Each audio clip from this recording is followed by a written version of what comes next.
Yep. Så ville skæbnen, han havde sagt, næste morgen ville vi op og fiske pool 32 igen, fordi det kunne jo være, der kom en frisk fisk op over nakken og stille sig. Og vi takler til at fiske pool igennem nogle gange, ser nogle fisk, men der er ikke nogen, der i hvert fald er på hugget i vores verden. Men så vi skal jo hen og spise, og så vil skæbe, at da vi kommer på parkeringspladsen, så møder vi danskeren fra dagen i forvejen, hvor han kommer kørende i hans lille polo, og ud stiger han, og så kan jeg igen ham fra dagen der, og så går jeg hen til og siger, nå, hvordan gik det fiskeri senere i år, videre i går aftes? For jeg må godt indrømme, at jeg er stadigvæk rystet over den opførsel, du performede med.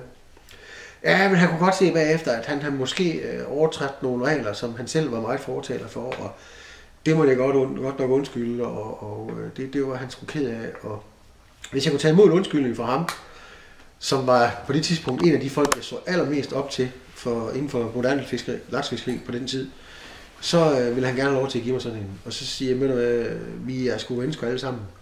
Så jeg er ikke højere, så det er sgu i orden for mig. Men prøv nu lige at tænke på, hvordan du fisker fremover også, fordi du er med til at skalere en masse fisker, og en masse folk siger, hvordan du fisker. Så kom du ind i kampen, og så er det bare i orden, så har vi glemt det. Og så snakkede vi hyggeligt i 10 minutter kvarter senere på parkeringspladsen i 32'eren. Og siden har jeg ikke mødt ham. Men hvordan han agerer den dag i dag, hvordan han har ageret andre steder, det ved jeg ikke. Men jeg vil bare sige, at det var i hvert fald ikke så professionelt, som jeg havde forventet, det kunne have været. Nej, men godt skrive bøger om det. Så, og sidenhen, jamen så, vi drog til Mørum et par gange mere, Erik og mig, og jeg fik en blankfisk mere over på 6 kilo året efter. Og så jeg har faktisk monster meget succes, 2 fisk på 2 år, og så havde jeg et par tomår, og så blev vi nok enige om, at det der Mørum halløj i maj, hvor der kom flere og flere mennesker ind, der var mere og mere fiskepres, det blev simpelthen for meget. Og Mørum var også, ligesom i dag, meget afhængig af vand og temperatur. Så det var meget risikobetonende at tage over fisk.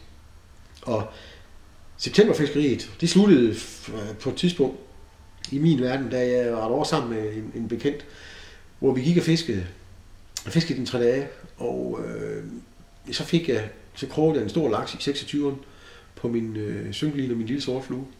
Og den var ikke meget farvet, den var bestemt heller ikke blank, men den var pæn i konditionen, så jeg tænkte, den fisk skal med hjem. Fordi jeg har ikke fanget så mange laks i morgen, men der var i hvert fald en ordentlig fisk til nogle røglaks. Det var tanken. Jeg fisker laks, også fordi jeg godt kan lide at spise laks. Jeg vil gerne have et stykke røglaks, kold varm. Men madfisker vil jeg ikke kaldes, men jeg vil gerne have en del fisk med hjem, fordi de kan laves på så mange gode måder. Jeg kan godt lide at spise laksen. Men den fisk kom med hjem, og den blev behandlet som alle andre norske laks, jeg har fanget, og kom til Aarhus røgeriet ind på Aarhus Havn, og kom hjem. Jeg hentede den, jeg kan huske lige så tydeligt. 2 meget store sider, let farvet. Og så tog jeg, som jeg plejer at gøre, en stor skarp kniv og skar en god lunds af ind midt i, for at smage, om den var salt og røget nok. Og tog kød i munden og tog 3 tyk og smuttede resten i skraldespanden. Så tog de 2 sider bare ud og smed i vores store container, vi havde derhjemme. Det var uspiseligt. Det smagte en blanding af en sildekasse og muddervand. Det smager som Mørum lugter, når papirfabrikken stinker værst. En sødlig kvalm smag blandet med lidt mudder, og så fisk. Så det var den sidste laks, jeg fangede i Mørum. Jeg vil ikke bruge min tid og mine penge på at gå derover, og ikke, når det endelig lykkes, kunne få en fisk med hjem og nyde den bagefter i venners lag sammen med et godt glas vin. Så det var slut på mit Mørums eventyr. Siden dengang har jeg ikke været der. Nu vender jeg næsten hver år til Norge for at fange, få nogle fantastiske oplevelser.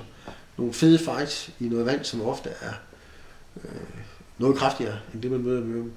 Men også for at kunne få en fisk med hjem og sidde og nyde sammen med venner over et glas vin. Sådan det. Så bare stop der. Jeg vil sige, hvad vi så skal.